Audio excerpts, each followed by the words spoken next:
Hello everyone, అందరికీ నమస్తే. అందరూ ఎలా ఉన్నారండి? బాగున్నారా? నేనైతే చాలా బాగున్నానండి. ఇది నిన్న వ్లాగ్ అండి. సో మార్నింగ్ లేచిన తర్వాత ఫస్ట్ అయితే మా హస్బెండ్ టీ పెట్టు అన్నారు. అయితే పాలు లేవు తెచ్చుకోండి అంటే ఆయన పాలు తెచ్చుకున్నారన్నమాట. ఇంకా నేను ఆయనకి టీ అయితే పెడుతున్నానండి. ఈరోజు ఈ వ్లాగ్ని అయితే స్కిప్ చేయకుండా చూడండి. ఈరోజు ఈ వ్లాగ్లో నేను నా హెల్త్ ఎక్స్పీరియన్స్ ఒకటి మీతో అయితే షేర్ చేసుకుందాం అనుకుంటున్నానండి. నేను మీకు ప్రతిదీ చెప్తాను. మ్యాక్సిమం నాకు నా గురించి మీకు అన్నీ తెలుసు. అంటే నాకు ఇంటర్లో థైరాయిడ్ వచ్చింది అనేసి, తర్వాత నా పెళ్లి చూపులు, ఎంగేజ్మెంటు, పెళ్ళి ఎలా అయ్యింది, తర్వాత ప్రెగ్నెన్సీలో అంటే థైరాయిడ్ వల్ల ప్రెగ్నెన్సీ వచ్చిందా రాలేదా, తర్వాత జెస్టేషనల్ డయాబెటీస్, ఏమేమి కాంప్లికేషన్స్ నేనైతే ఫేస్ చేశాను నా జర్నీలో అన్నది మీతో అయితే అన్నీ షేర్ చేశాను కదండి. సో అలాగే ఇంకొక హెల్త్ ఎక్స్పీరియన్స్ అయితే నేను మీతో షేర్ చేయాలి. సో అది కూడా నేను మీతో చెప్తాను.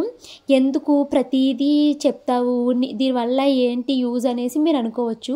దీనివల్ల ఇప్పుడు మన వ్లాగ్ని ఒక 20-30 వేల మంది అయితే షూర్గా చూస్తారు. 20-30 వేల మందికి ఇది ఉపయోగపడకపోవచ్చండి, కానీ ఒక్కరికైనా షూర్గా ఇది హెల్ప్ అవుతుందండి. ఎందుకంటే నేను నా థైరాయిడ్ సిరీస్ని షేర్ చేసినప్పుడు నాలాగా థైరాయిడ్తో సఫర్ అయ్యే వాళ్ళు బోల్డ్ మంది కామెంట్స్ పెడతారు, వాళ్ళ యొక్క ఎక్స్పీరియన్స్ని నాతో షేర్ చేసుకుంటారు. ఇంకా వాళ్ళకి ప్రెగ్నెన్సీ రావట్లేదని ఫీల్ అవుతూ ఉంటారు, జెస్టేషనల్ డయాబెటీస్ గురించి చెప్తూ ఉంటారు. అలాగే ప్రెగ్నెన్సీ వచ్చిన తర్వాత ఫైల్స్ వస్తాయి కదండి కొంతమందికి. నాకైతే డెలివరీ అయిన తర్వాత ఇలాగ మోషన్ చాలా ఇబ్బంది అయ్యిందని ఒక వీడియో పెడితే, దానికి ఆ వీడియో పెట్టి నేను ఛానల్ స్టార్ట్ చేసిన కొత్తలో పెట్టాను. 3 years అవుతుంది. స్టిల్ ఇప్పటికీ వాళ్ళు కామెంట్స్ పెడుతూ ఉంటారు ఆ వీడియోకి, డెలివరీ అయిన మదర్స్. సో అలా ఎవరికో ఒక్కరికైనా ఉపయోగపడుతుంది కదా. చాలామంది నాకు చెప్తారు, నువ్వు చెప్పినవి ఫాలో అయ్యాం భవాని, మాకు హెల్ప్ అయ్యింది అని చెప్తారండి. సో అలాగా ఇప్పుడు నేను థైరాయిడ్ రావడం వల్ల నాకు వచ్చిన ఒక సైడ్ ఎఫెక్ట్ని నేను మీతో అయితే షేర్ చేసుకోవాలి అనుకుంటున్నాను. యాక్చువల్లీ ఇది నేను ముందు మీతో షేర్ చేయాలన్న ఆలోచన నాకు లేదు, కానీ రాత్రి నాకు ఉన్నట్టుండి నాకు మీతో ఈ విషయాన్ని షేర్ చేయాలి షూర్గా అని అనిపించిందండి. సో అది చెప్దాం అనుకుంటున్నానండి. సో ఇక్కడైతే నేను మార్నింగ్ రొటీన్ అయితే రన్ అవుతుందండి. ఈరోజు కూర అయితే నేను బెండకాయ ఫ్రై పెడుతున్నాను. బెండకాయలు చాలా లేతగా ఉన్నాయండి బాబు, ఎంత జిగురు వచ్చేసినాయో కూర వండుతుంటేని. అందుకనేసి దాంట్లో కొంచెం పెరిగేస్తే అప్పుడు కొంచెం పొడి పొడిగా అయ్యిందనమాట. సో బెండకాయ ఫ్రై అయితే పెడుతున్నాను. నెక్స్ట్ అయితే మాత్రము ఈరోజు బ్రేక్ఫాస్ట్లోకి సేమియా ఉప్మా అయితే చేస్తున్నానండి. మా పిల్లలకి సేమియా ఉప్మా అంటే చాలా ఇష్టము. మీ పిల్లలు ఎక్కువగా ఏ టిఫిన్ ఇష్టపడి తింటారో కామెంట్ చేయండి. మా పిల్లలైతే మాత్రము ఉప్మాలు చాలా ఇష్టంగా తింటారు. ఎర్రనోక, తెల్లనోక, బియ్యంనోక, సేమియా ఉప్మా ఏదైనా సరే వాళ్ళకి ఉప్మా అంటే చాలా ఇష్టము. దట్టు వేడివేడిగా ఉండాలన్నమాట. నాకేమో నాకు గారి కాదు, దోశ, ఇడ్లీ తినడం అంటే చాలా ఇష్టం అండి. అవి బాగుంటాయి. ఇంకా ఎప్పుడైనా బజ్జీలు, ఎప్పుడైనా గారెలు, అంతే. ఇవి అలా తింటాను తప్పించి ఉప్మాలు అస్సలే దిగవు నాకు. కానీ పిల్లలు అదే తింటారు కాబట్టి మా హస్బెండ్ ఎక్కువగా ఉప్మాలే చేయంటారు. సో పిల్లలకైతే ఈరోజు సేమియా ఉప్మా చేస్తున్నాను. ఇక్కడ బెండకాయ అయితే వండుతున్నాను. కొంతమంది చెప్పారండి, బెండకాయ వండేటప్పుడు ఫస్ట్ బెండకాయల్ని డ్రై రోస్ట్ కింద చేసేసి తర్వాత వండు, అప్పుడు పొడి పొడిగా ఉంటాయన్నారు. కానీ ఇంకా అంత టైం లేదనమాట. ఇంకా త్వరగా నేను తాలింపు వేసేసి కూర అయితే వండేసానండి. ఫస్ట్ అయితే వేరుశనగుళ్ళు వేయించుకున్నాను కదా, అవి ఉప్మా పైన వేసుకోవడానికి కోసం సెపరేట్గా తీసేసానండి. అలాగే బెండకాయ ఎప్పటికీ మనుకి వేరుశనగుళ్ళు సెపరేట్గా పెట్టాను అనుకో లంచ్ బాక్స్లోకి, అవి నంచుకుని తినేస్తుంది అనమాట. సో అందుకు ఇంకైతే ఇక్కడ మార్నింగ్ రొటీన్ రన్ అవుతుందండి. నా హెల్త్ ఎక్స్పీరియన్స్ని మీతో అయితే ఒకటి షేర్ చేసుకోవాలి అనుకుంటున్నానండి. ఇది మీకు ఎవరికైనా హెల్ప్ అయిందా, లేదా నాకులాగా ఎవరైనా ఉన్నారా అన్నదైతే షూర్గా చెప్పండి. అంటే ఇది ఒక్క థైరాయిడ్ ఉన్న వాళ్ళకే ఉంటుందా, లేదా మిగతా వాళ్ళకి కూడా ఉంటుందా అన్నది నాకు తెలుసుకోవాలని ఉంది. ప్లస్ ఇంకా ఇది మెయిన్ నేను ఎందుకు షేర్ చేస్తున్నాను అన్నది కూడా చెప్తానండి. ఇప్పుడు థైరాయిడ్ వచ్చిన కొత్తల్లో నాకు చాలా డౌట్లు ఉండేవి, చాలా భయాలు కూడా ఉండేవి. ఒక భయంకరమైన జబ్బు వచ్చిందని అనిపించేది. బట్ థైరాయిడ్ అసలు జబ్బే కాదు, ఇది ఒక గ్లాండ్ డిజార్డర్ అనేసి తర్వాత తెలిసింది. కానీ వచ్చిన కొత్తలో అయితే చాలా భయపడ్డాను కదా. స్టిల్ ఇప్పటికీ కొత్తగా ఎవరికైనా థైరాయిడ్ వస్తే భయపడుతూ ఉంటారు. అండ్ ఈ ఒక్క థైరాయిడ్ చాలండి మన బాడీలో ఉన్న ఇమ్యూనిటీ అంతా వీక్ అయిపోయి మనము రిపీటెడ్గా సిక్ అవ్వడానికి. సో అలా సిక్ అవ్వకూడదు అంటే మన డైట్ని సరిగ్గా మెయింటైన్ చేయాలి. అలాగే మనము మన రొటీన్ని చాలా ప్రొడక్టివ్గా హెల్దీగా మెయింటైన్ చేసుకోవాలి. అప్పుడే మనము యాక్టివ్గా ఉంటాము, అన్ని పనులు చేసుకోగలుగుతాము. ఈ థైరాయిడ్ వల్ల రిపీటెడ్గా మూడ్ స్వింగ్స్ వస్తాయండి ఒకటి. ఇక 2 కాల్షియం డెఫిషియన్సీ ఉంటుందంటండి, అందుకే అస్తమాను బోన్స్ నొప్పి వస్తున్నట్టుగా ఉంటుంది నాకైతేని. సో ఇలాగ చిన్న చిన్న సైడ్ ఎఫెక్ట్స్ ఉంటాయి, అన్నీ మనము ప్రాపర్గా మెయింటైన్ చేసుకుంటే చాలా హెల్దీగా యాక్టివ్గా ఉంటాము. ఇప్పుడు నేను ఏదైనా నా ఎక్స్పీరియన్స్ని షేర్ చేశాను అనుకోండి, వెంటనే వచ్చే కామెంటు అన్ని జబ్బులు నీకే ఉన్నాయా అని అడుగుతారండి. నాకు అసలు ఏ ప్రాబ్లము లేదు, ఒక్క థైరాయిడ్ డిజార్డర్ వల్ల మనకు వచ్చే చిన్న చిన్న సైడ్ ఎఫెక్ట్స్ని నేను మీతో షేర్ చేస్తున్నాను. సో దట్ ఎవరికైనా కొత్తగా వచ్చిన వాళ్ళు ఉంటే భయపడకుండా ఉంటారు అనేసి ఇది ఒక అవేర్నెస్ వీడియో అని కూడా అనుకోవచ్చు. సో ఇప్పుడు నేను మెయిన్గా మీకు ఈరోజు ఏం చెప్పాలి అనుకుంటున్నానంటే, నాకు చలికాలము మెయిన్గా వర్షాకాలంలో చలేస్తుంది కదండి, అప్పటి నుంచి మళ్ళీ డిసెంబర్ జనవరి ఫిబ్రవరి కంప్లీట్ అయ్యే వరకు బాగా చలిగా ఉంటుంది అనమాట. అంటే ఇది మనకి క్లైమేట్ చేంజ్ అవుతుంది కాబట్టి ఇది చలికాలం అండి. సో ఇప్పుడు ఈ చలికాలంలో అందరికీ చలేస్తుంది కదా, నాకేంటంటే కొంచెం ఎక్స్ట్రీమ్గా ఉంటుంది అనమాట, అంటే మరీ ఎక్కువగా ఉంటుంది. అసలు ఈ చలి ఎలా స్టార్ట్ అయ్యింది, ఎప్పుడు ఫస్ట్ టైం వచ్చింది అన్నది ఇప్పుడు మీతో షేర్ చేసుకుంటాను. నాకు థైరాయిడ్ ఇంటర్లోనే కన్ఫర్మ్ అయ్యిందండి ఉన్నట్టు, కానీ ఇంటర్లో నాకు ఎప్పుడంతా భయంకరమైన చలి ఎప్పుడు వేయలేదు. కాకపోతే ఏంటంటే నాకు పెళ్ళయిన తర్వాత షాను కడుపు వచ్చింది, ప్రెగ్నెన్సీలో ఉన్నాను షానుతోటి. అప్పుడు ఏమైందంటే నేను హైదరాబాద్ ట్రాన్స్ఫర్ వచ్చిందని హైదరాబాద్ వచ్చామండి. అప్పుడు హైదరాబాద్ వచ్చాక నేను చన్నీళ్ళ స్నానం చేశాను అనమాట. అప్పుడు నేను 4th మంత్ ప్రెగ్నెంట్ని, చన్నీళ్ళ స్నానం చేశాను ఒకసారి అంతే. అప్పుడు చలి ట్రిగర్ అయ్యిందండి, చాలా భయంకరమైన చలి అనమాట. నాకే కొత్త, ఏంటి ఇలా వస్తుంది చలి అనుకున్నాను. ఇంకా అరికాళ్ళ నుంచి చలి మొదలయ్యి ఇంకా మనకు వెన్నుపోసి ఇలా గూను వచ్చేసినట్టు వణికిపోతాము, పళ్ళు టప్ టప్ టప్ టప్ కొట్టేసుకుంటాయి అనమాట. ఆ రకమైన చలి వస్తుంది. అది ఫస్ట్ టైం అండి. పాపం అప్పుడు ఫస్ట్ టైం, నాకు ఫస్ట్ టైము, మా హస్బెండ్ అంత చలిని ఎప్పుడు చూడలేదేమో, ఆయనకు కూడా కంగారు వచ్చేసి ఏం కదని తను గట్టిగా హగ్ చేసుకుని నాకు బొంతవి కప్పితే అప్పుడు నా చలి అయితే తగ్గింది. ఇలా వచ్చిన చలి మనకి ఒక 2-3 మినిట్స్ అయితే ఉండిపోతుంది అనమాట. ఆ తర్వాత మళ్ళీ నార్మల్ అయిపోతాము వెచ్చదనం తగలగానే. అలాగే ఫస్ట్ టైం వచ్చిందండి. సెకండ్ టైం మళ్ళీ షాను ప్రెగ్నెన్సీతోనే ఉన్నాను, 6th మంత్లో వచ్చింది ఇదే చలి. అప్పుడు నరసాపురంలో ఉన్నాను. అప్పుడు మా చిన్నన్నయ్య ఉన్నాడు అనమాట నాతోటి. ఏంటమ్మా ఇలా వచ్చేస్తుంది చలి అని అన్నాడు. మళ్ళీ 2-3 మినిట్స్కి తగ్గిపోద్ది చలి. ఆ తర్వాత ఏంటంటే ఇంకా రిమైనింగ్ ఈ సీజన్ అంతా ఉంటుంది కదండి, వర్షాకాలము చలికాలము. ఈ సీజన్లో చలి ఎక్కువగానే వేస్తుంది అనమాట. అంటే నార్మల్ మీ థైరాయిడ్ ఇప్పుడు నాతో కంపేర్ చేస్తే నార్మల్ మా హస్బెండ్ ఉన్నారు కదా, తనకు అంత చలి వేయదు, కానీ నాకు ఎక్స్ట్రీమ్గా ఉంటుంది అనమాట. నేను ఇంకా చెప్తానండి దీనికోసము. ఇక్కడైతే నేను దేవుడికి దీపారాధన చేసేసుకున్నాను. ఇప్పుడు మా హస్బెండ్ అయితే ఆఫీస్కి కూడా వెళ్ళిపోతున్నారు. టైం అయితే 10 o'clock అయిపోయిందండి. నేనైతే దేవుడికి దీపారాధన చేసేసుకున్నాను, మా వారు కూడా వెళ్ళిపోయారు. ఇప్పుడు టిఫిన్ తినాలి. బాగా వచ్చేస్తుంది టిఫిన్ తినాలంటేని. చల్లారిపోయిందండి, సేమియా ఉప్మా చేశాను కదా, మొత్తం చల్లారిపోయింది. సరే అనేసి కొంచెం వేడి చేసుకుంటున్నాను, కానీ గట్టిగా అయిపోయింది. అక్కడికే నేను చాలా జోరుగా దింపాను, కానీ నేను తినేసరికి గట్టిగా అయిపోయింది. మనుగు పెట్టిందేమో మనుగు వదిలేసింది. ఇప్పుడు అది ఇది కలుపుకుని నేనే తినాలి. చల్లారిపోయిన ఉప్మాకి ఏమన్నా ఆల్టర్నేట్ ఉంటే చెప్పండి. హాట్ బాక్స్లో పెట్టుకోవచ్చు అంటున్నారు, కానీ నా దగ్గర హాట్ బాక్స్ లేదు, అంటే చిన్నవి లేవు, పెద్దది ఉంది. అది కూడా గివేవేకి పెట్టేశాను కదా. పిల్లలు స్కూల్కి, హస్బెండ్ ఆఫీస్కి వెళ్ళిపోయారు. దేవుడికి దీపారాధన చేసేసుకున్నాక నేను టిఫిన్ చేసేసి ఫస్ట్ అయితే ఇంకా నేను వీడియో ఎడిటింగ్ పనులు పూర్తి చేసుకున్నాను. తర్వాత లంచ్ కూడా చేసేసానండి. ఇప్పుడు టైం అయితే మాత్రము 2 o'clock అవుతుంది. షాను తీసుకుని రావాలి కాబట్టి నేను ఇంకా త్వరగా జడ అయితే వేసుకుంటున్నానండి. ఇంకా అయితే మాత్రము జడ వేసుకుని ఒక పువ్వు అయితే పెట్టుకున్నాను. తర్వాత అయితే నేను డే క్రీమ్ అయితే రాసుకుంటున్నానండి. ఈ మధ్య నేను స్కిన్ కేర్ అయితే ప్రాపర్గా తీసుకుంటున్నాను.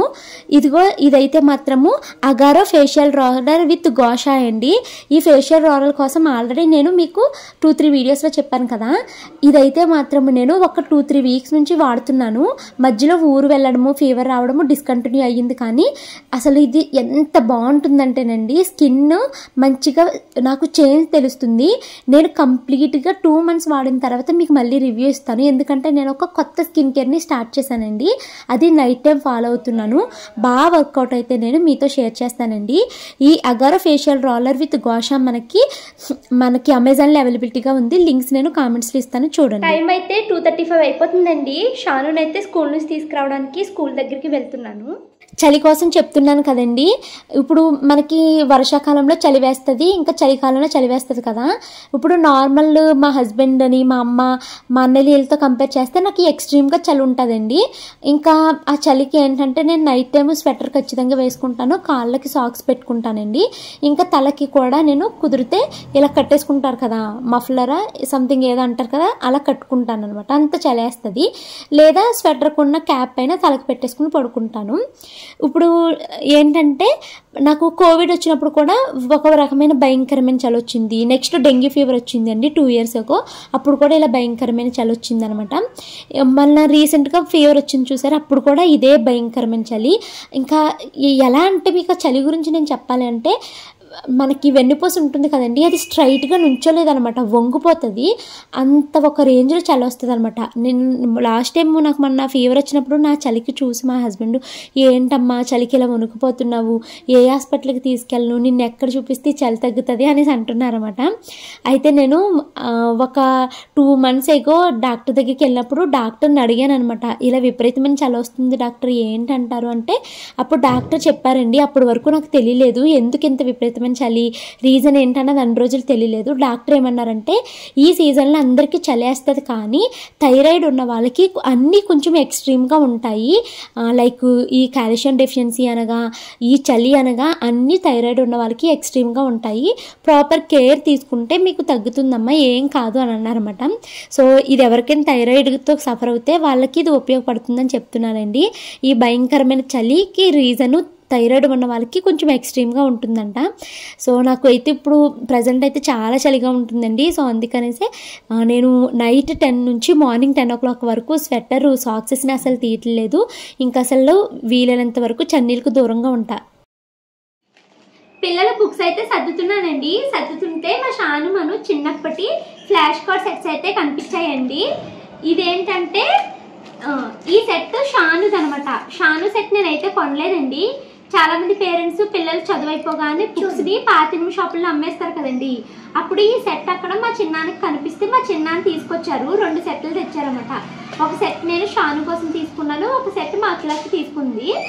సో అప్పుడు షానుకి చదివిస్తూ ఉండేదాన్ని. ఇందులో మనకి ఫ్లాష్ కార్డ్ సెట్స్లో మనకి ఏముంటాయంటే 2 letter words ఉంటాయండి, అంటే సైట్ వర్డ్స్ ఉంటాయి అనమాట. మై అండ్ ఇలా ఉంటాయి. నెక్స్ట్ ఇలాగా వర్క్స్ ఉంటాయి అనమాట. ఫార్మరు, ప్లంబరు, డాక్టరు ఇలాగా చేసే వృత్తులు కూడా మనకి ఇలా ఉంటాయి అనమాట. ఇవి పిల్లలకి ఫాస్ట్గా వెళ్ళేలా చూపిస్తూ మనం నేర్పించవచ్చు. అయితే మా మనుని ఫస్ట్ LKGలో జాయిన్ చేసినప్పుడు ఈ సెట్ ఇచ్చారనమాట. వేరే స్కూల్లో జాయిన్ చేశాను, శంకర్ విద్యాలయంలో, అప్పుడు ఇచ్చారు. ఇంకా షానుది సెట్ ఉంది కదా అనేసి కొత్త సెట్ అసలు నేను ఓపెన్ కూడా చేయలేదండి. ఇప్పుడు ఇవి కనిపించాయి నాకు. రీసెంట్గా ఎవరో కామెంట్ పెట్టారండి, అక్క మీ పిల్లలు చదువుకోగా మిగిలిన బుక్స్ నాకు ఉంటే ఇస్తావా అని అడిగారండి. నేను ఎప్పుడు బుక్స్ అప్పుడు తీసేస్తూ ఉంటాను, డీక్లటర్ చేసేస్తాను. లాస్ట్ టైం ఒక 2 బ్యాగులు బుక్స్ అయితే తీసేసానండి. తీసేసేది అనాథాశ్రమంలో పిల్లలకు ఉంటారు కదా అని వాళ్ళకి ఇచ్చేసాను. కానీ వాళ్ళు నిజంగా ఉపయోగిస్తున్నారో ఉపయోగించట్లేదో మనకైతే తెలియదు కదా. సో ఇప్పుడు కూడా ఈ బుక్స్ని కావాలి అంటే నేను రోడ్డు మీద ఉన్న వాళ్ళకి ఇచ్చేయచ్చు. కానీ వీటి వాల్యూ వాళ్ళకి తెలియక పాడు చేసేస్తారండి. నాకు బుక్స్ పాడు చేస్తే అస్సలు మనసు ఒప్పదనమాట. సో మన సబ్స్క్రైబర్స్ ఎవరో అడిగారండి కావాలి అనేసి. మీకు ఎవరికైనా అవసరం ఉంటే ఒక 2 మాత్రమే నాకు మెయిల్ చేయండి, లేదా కామెంట్స్లో అడిగినా కూడా పర్వాలేదు, ఇన్స్టాగ్రామ్లో మెసేజ్ పెట్టినా పర్వాలేదు. జస్ట్ 2 మాత్రమే. ఇదొకరికి పంపిస్తాను, ఇదొకరికి పంపిస్తానండి. అయితే నాదొక రిక్వెస్ట్ ఏంటంటే సికింద్రాబాద్ సరౌండింగ్ వాళ్ళు మాత్రమే పెట్టండి. ఎందుకంటే ఇది మీరు కొన్నా మీకు 120 రూపీస్ 150 రూపీస్కి వచ్చేస్తుంది. నాకు వేరే ఊర్ల నుంచి మెయిల్స్ వస్తున్నాయండి. ఇప్పుడు నేను అంత దూరం పంపించడానికి ఒక సెట్కి నాకు 400 రూపీస్ అలా కూడా కాస్ట్ వేసేస్తున్నారు అనమాట. డిస్టెన్స్ పెరిగి కొద్దీ నాకు రేట్ పెరిగిపోతుంది. సో మీరు సికింద్రాబాద్ సరౌండింగ్లో ఎవరైనా చిన్న పిల్లలతో ఉన్న పేరెంట్స్ ఉంటే కనుక నాకు మీరు మెసేజ్ చేస్తే నేను మీకు ఇవి పంపిస్తానండి. ఇంకా చూస్తాను, వీటితో పాటు ఇంకా ఏమైనా బుక్స్ ఉంటే అవి కూడా మీకు పంపిస్తాను. సో ఎవరికైనా నీడ్ ఉండి ఖచ్చితంగా మేము చదివిస్తాం అనుకున్న వాళ్ళే పెట్టండి. మళ్ళీ వేస్ట్ అయిపోయినా కూడా నాకు సాటిస్ఫైడ్గా అనిపించదు అనమాట. చలి విషయంలో ఎవరికైనా నాలాంటి ఎక్స్పీరియన్స్ ఉంటే కనుక షేర్ చేయండి. నాకు తెలుసుకోవాలనిపిస్తుంది, నాకే ఇంత ఎక్కువ చలి ఉంటుందా లేకపోతే ఎవరికైనా కూడా ఉంటుందా అన్నది తెలుసుకోవాలనిపిస్తుంది. సో ఇంకా ఎవరికైనా థైరాయిడ్ ఉండి నాలాగ ఇంత చలిని ఫేస్ చేస్తున్నారు అన్నది కూడా చెప్పండి. ఇంకైతే మాత్రము పిల్లలకి ఈవినింగ్ స్నాక్స్ కింద నేనైతే పపాయ పెడుతున్నానండి. నేను మొన్న సంతకి వెళ్ళాను కదా, సంతలో ఈ పపాయ తీసుకొచ్చాను. 65 రూపీస్ అనమాట. ఒక్క గింజ కూడా లేదు చూసానండి. అసలు ఇలా సీడ్లెస్ పపాయాస్ కూడా వచ్చేస్తున్నాయి. ఏంటో అందరూ హైబ్రిడ్ అని ఇలాంటి చేస్తున్నారు, కానీ నా వరకు అయితే గింజలు ఉన్నదే మంచిది అనుకుంటాను. ఆ గింజలు ఉండడం వల్ల మనము ఎక్కడ దుక్కును పాడేస్తే ఒక 4 మొక్కలైనా వస్తాయి కదండి. అసలు గింజలు లేకుండానే పెంచేస్తున్నారు మొక్కలను అయితేని. ఇంకా అయితే మాత్రము నేను పిల్లలకి పపాయాని చిన్న చిన్న ముక్కల కింద కట్ చేసి పెడుతున్నాను. నాకు ఇంటర్మీడియట్ ఆ టైంలో మా ఇంటి దగ్గర 2 పెద్ద పపాయ చెట్లు ఉండేవండి. నేను సాయంత్రాలు కాలేజ్ నుంచి వచ్చిన తర్వాత అమ్మ నాకు ఒక 3-4 కాయలు అయితే కోసేదనమాట. అవి చిన్నవేండి, మన అరచేయి అంత ఉండేవి ఆ పపాయాలు. 4-5 కాయలు అయితే కోసేసి పెట్టేదనమాట. ఎందుకంటే అప్పుడు నాకు థైరాయిడ్ వచ్చిన కొత్త ఒకటేమో పీరియడ్స్ సరిగ్గా వచ్చేవి కాదు, ఒకవేళ వచ్చినా లేటుగా వచ్చేవి, ప్లస్ బ్లీడింగ్ కూడా ఒకసారి ఎక్స్ట్రీమ్ అయిపోయేది, ఒకసారి అసలు అయ్యేదే కాదు, ఇలా ఉండేదనమాట. సో పపాయ ఆడపిల్లలకి చాలా మంచిదని చెప్పి అమ్మ కాలేజీ నుంచి రాగానే 3-4 బొబ్బాస్కాయలు అయితే కోసేదండి. నాకు పపాయ చూసినప్పుడల్లా అదే గుర్తొస్తుంది. పెద్ద చెట్లు అనమాట. చాలా బాగా ఎన్ని కాయలు రాలుతూ ఉండేయో ఆ చెట్టువి. ఆ తర్వాత చెట్టు వల్ల పక్కనున్న పిట్టగోడంతా పడిపోయిందండి, దాని వేర్లకు అవిని. ఇంకా గోడ ఇరిగిపోయిందని చెప్పేసి అప్పుడు ఆ పపాయ చెట్లు 2 నరికిచ్చేసారనమాట. అలా అంతంత చెట్లని చంపేస్తూ ఉంటే ప్రాణం పోయినట్టు అయిందండి నాకైతేనే. చాలా బాధేసింది. సో అప్పుడు కూడా మా ఇంటి దగ్గర ఇలాంటి ఎర్రకాయలే అనమాట, చిన్నవి బోల్డ్ గింజలు బాగానే ఉండేవి అనమాట. ఇంకైతే పిల్లలకి ఆ పపాయ ఇచ్చానండి. వాళ్ళిద్దరూ తిన్నారు. ఇంకా మిగిలిపోయినాయి అనమాట, ఎక్కువైపోయింది, వాళ్ళకి కడుపు నిండిపోయింది. ఇంకైతే మాత్రం నేనైతే పిల్లలతోటి మాట్లాడుతూ, అంటే నేను పిల్లలకి లైఫ్ స్టోరీస్ అనేసి కొన్ని చెప్తూ ఉంటానండి. చాలా లైఫ్ స్టోరీలు చెప్తాను. అంటే రియాలిటీలో పిల్లలు ఎలా ఉండాలి అని మనం కోరుకుంటామో అలాంటివన్నీ వాళ్ళకి నచ్చిన కార్టూన్ బొమ్మల్ని పెట్టి, లేదా వాళ్ళకి నచ్చిన కొన్ని పేర్లని సెలెక్ట్ చేసుకుని ఆ విధంగా అయితే పిల్లలకి చెప్తూ ఉంటానన్నమాట. ఇక్కడ అలాగే వాళ్ళకి ఒక లైఫ్ స్టోరీ చెప్తూ నేనైతే ఇక్కడ చిక్కుడు గింజల్ని ఒలుచుకుంటున్నాను. చిక్కుడుకాయలు నాకు చాలా ఇష్టమండి. మా ఆయనకేమో గింజలు ఉండవద్దంటారు, కానీ నాకు ఫేవరెట్ కూర ఏమైనా ఉంది అంటే అది చిక్కుడుకాయ అనమాట. ఇంకా మా అత్తే పండించే చిక్కుడుకాయలు అయితే చెప్పక్కర్లేదు, సూపర్ ఉంటాయండి బాబా. చిక్కుడుకాయలు మొత్తం గింజ ఉంటుంది, తొక్క గింజ ఎక్కువ. అది ఇప్పుడు మనం సంతల్లో కొన్నాయి ఏంటంటే గింజ తొక్క ఎక్కువ ఉంటుంది. ఏదైనా సరే చిక్కుడుకాయ అయితే చాలు, నాకు చాలా ఇష్టము. ఇంకా అవైతే ఒలుచుకుంటూ పిల్లలకి కథలు చెప్తున్నాను. వచ్చాడే మా సత్తిబాబు వచ్చాడే. చిన్న స్కూల్కి వెళ్ళింది.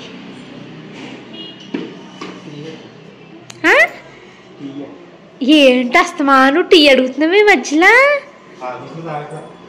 నువ్వు కబుర్లు చెప్పకే, రోజుకి ఒక్కసారి తాగుతానని చెప్తున్నావు కానీ 3-4 సార్లు తాగేస్తున్నావు కుడితి. టైం అయితే 6:30 అవుతుందండి, ఇంకా పూర్తిగా 6:30 అవ్వలేదు. ఇంక నేనైతే వంట పని పూర్తి చేసేసాను. చిక్కుడుకాయ కూర ఉండేనండి, చూపిస్తాను చూడండి. మార్నింగ్ చేసిన బెండకాయ ఫ్రై ఉంది, అది కొంచెమే ఉంది కదా అనేసి ఇప్పుడైతే చిక్కుడుకాయలు ఇందాక ఒలిచాను కదండి, చిక్కుడుకాయ కూర అయితే వండాను. బా సూపర్ ఉందండి. నేనైతే టేస్ట్ చూశాను. ఇప్పుడు అన్నంలో తింటాను, పిల్లలకి తినిపించేసి నేను కూడా అన్నం తినేస్తాను. మళ్ళీ ఇప్పుడు పిల్లలకి క్లాస్ ఉంది, ఆన్లైన్ క్లాసు. సో అందుకనేసి త్వరగా అన్నం తినిపించేస్తున్నాను పిల్లలకి. 6:30 అయిపోయింది కదా.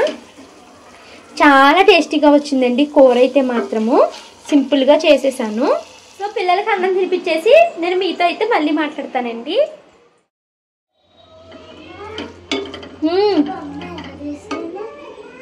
వావ్, చాలా బాగుందమ్మా. మా షానమ్మ ఆకులతో చేసిందండి డీరు.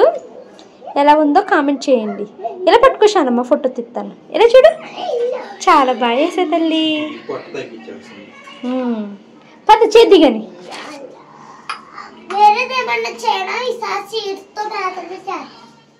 చిక్కుడుకాయ కూర సింపుల్గా చేస్తానండి. అసలు ఏమి మసాలాలు ఏమి వేయను, జస్ట్ ఉప్పు కారం పసుపుతోనే చేస్తాను. అసలు చాలా బాగా వస్తుంది. చిక్కుడుకాయ కూర నేను ఎప్పుడు వండినా కూడా ఎక్సలెంట్గా వస్తుందండి. ఈ రెసిపీ సార్ ఎప్పుడైనా ఒక షార్ట్ వీడియోలో షేర్ చేస్తాను. ఎంత బాగా వచ్చిందంటే చిక్కుడుకాయ ఒకటి నా ఫేవరెట్ ఏమో. ఇంకా అసలు నేనైతే ఫుల్గా తినేసానండి, చాలా ఎక్కువ అన్నం కూడా తిన్నాను. ఫస్ట్ అయితే మాత్రము పిల్లలిద్దరికి అన్నాలు తినిపించేసి తర్వాత అయితే మాత్రం నేను మా ఆయన తిన్నాము. మా మను చూసారా చిక్కుడు గింజలు అయితే తింటుంది, చిక్కుడుకాయ తొక్క వస్తే ఊసేస్తుంది అనమాట. 7 కల్లా మేమైతే డిన్నర్ చేస్తామండి. ఇప్పుడు షాను మనుకి అయితే క్లాస్ జరుగుతుంది, ఈరోజు తెలుగు క్లాసు. నేను మీకు నిన్న వ్లాగ్లో చెప్పాను కదండి, మన సబ్స్క్రైబర్ సుశ్రిత గారు తను అబాకస్ మ్యాథ్స్ తెలుగు అయితే టీచ్ చేస్తారంట. సో మా పిల్లలకి అయితే టీచ్ చేస్తున్నారండి. మీరు ఎవరైనా జాయిన్ చేయాలి అనుకుంటే స్క్రీన్ పైన నెంబర్ ఇచ్చాను, ఒకసారి కాంటాక్ట్ అవ్వండి. ఓన్లీ వాట్సాప్ మాత్రమే చేయండి. తను కెనడాలో ఉంటారు. Very good. మనం నీకు చూపించు. వర్డ్స్ చెప్పు. యా అంటే ఏంటి వర్డ్?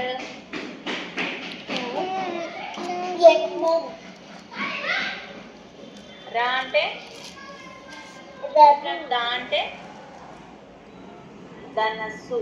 నా మీ పిల్లల్ని తెలుగు కానీ మ్యాథ్స్ కానీ అబాకస్లో కానీ ట్రైన్ చేయాలి అనుకుంటే సుశ్రిత మేడంకి ఒకసారి అయితే మీరు వాట్సాప్ చేయండి. తను కెనడాలో ఉంటారు కాబట్టి కాల్స్ అయితే కలవు. ఇక్కడైతే మాత్రము నేను పిల్లలకి మెయిన్గా తెలుగు ఎందుకు నేర్పించాలి అనుకుంటున్నానంటే షాను మను ఇద్దరికి స్కూల్లో తెలుగు లేదండి, హిందీనే ఉంటుంది. అంటే కేవీలో ఓన్లీ హిందీనే ఉంటుంది. సో తెలుగు నేర్పించాలి కాబట్టి ఫస్ట్ అయితే టీచరు వాళ్ళకి వాళ్ళు ఎంతవరకు వచ్చో ఒకసారి రాయమన్నారు, వాళ్ళైతే రాశారు. తర్వాత అయితే ఒక తెలుగులో స్టోరీ అయితే పిల్లలకి ఎక్స్ప్లెయిన్ చేసి కొంచెం హోంవర్క్ అయితే ఇచ్చారు. షాను అయితే చాలా బాగా రాసిందండి. మను మొన్నే నేర్చుకున్నా కూడా మర్చిపోయింది అప్పుడేని. ఇంకైతే మాత్రము పిల్లల్ని చదివించడం పూర్తయ్యేసరికి చాలా టైం అయితే పట్టేసిందండి. అంటే ఆ క్లాస్ అయ్యేసరికి 8-10 అలా అయ్యింది. తర్వాత ఏమో కాసేపు పిల్లలు ఆడుకున్నారు, మేము కూడా వాళ్ళతో సరదాగా కూర్చుని టైం స్పెండ్ చేసాము. తర్వాత మళ్ళీనేమో వాళ్ళకి ఎగ్జామ్స్ జరుగుతున్నాయి అనమాట. అందుకనేసేమో షానుకేమో రేపు పొద్దున్న యాక్టివిటీస్ చూసారు కదా, అది బొమ్మలు అయితే వేసుకుంటుంది, ఆర్ట్ అవి చేసుకుంటుంది. మనుకేమో డిక్టేషన్ అనమాట. సో దానికి కొన్ని డిక్టేషన్ పదాలు చెప్తే అదైతే డిక్టేషన్ రాసింది. అలా అలా పిల్లలతో టైం స్పెండ్ చేసేసరికి టైం అయితే 10 అయిపోయిందండి. ఇంకా పిల్లల్ని అయితే మా హస్బెండ్ పడుకోబెడుతున్నారు.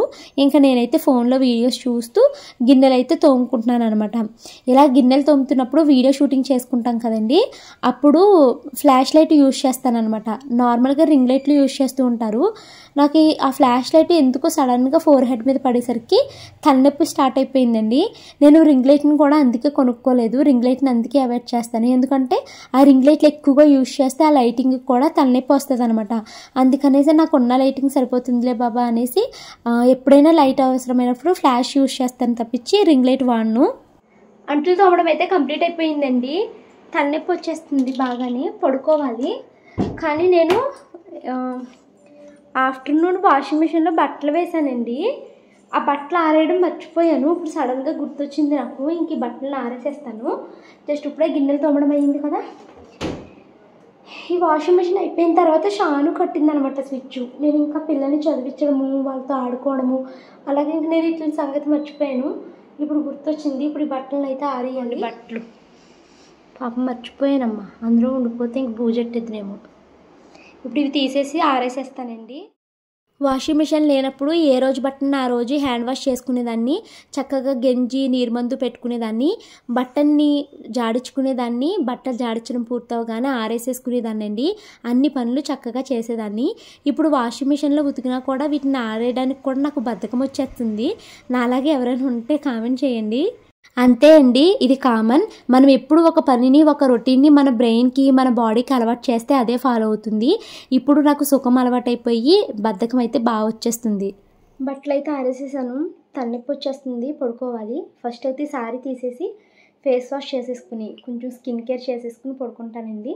ఈ వ్లాగ్ అయితే ఇక్కడ ఎండ్ చేస్తున్నాను. ఈ వీడియో నచ్చితే కనుక లైక్ చేసి కామెంట్ చేయండి. Thank you so much for watching this video. Bye bye, good night.